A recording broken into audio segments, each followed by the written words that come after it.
Assalamu alaikum wa rahmatullahi ta'ala wa barakatuh. Les actes du cœur.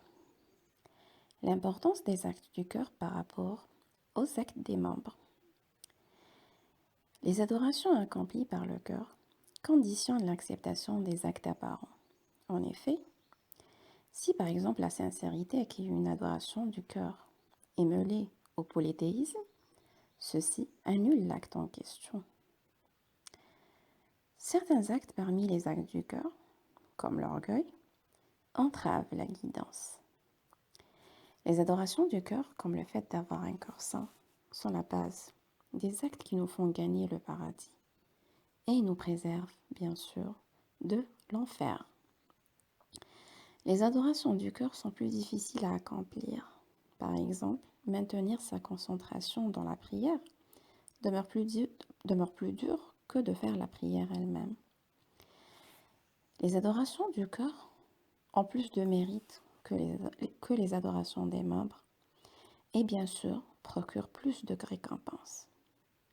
Abu ad-Darda, qu'Allah l'agrée, a dit « Méditer 1 heure est meilleur que de veiller la nuit en prière. » Les impacts des adorations du cœur sont plus importants.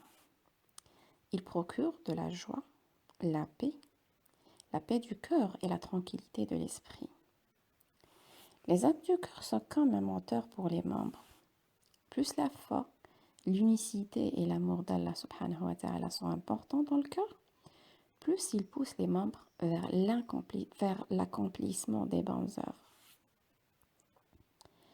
Les adorations du cœur transforment un acte habituel en un acte d'adoration. Toute habitude accompagnée d'une intention devient une adoration et est récompensée. Le serviteur peut obtenir par les adorations du cœur la récompense des actes des membres sans les accomplir. Les actes du cœur font multiplier la récompense des actes apparents.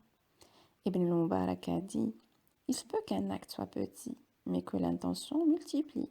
Et il se peut qu'un acte soit grand et que l'intention diminue. » Les actes du cœur n'ont pas de limite, contrairement aux actes des membres, qui ont des moments précis et qui sont limités en nombre.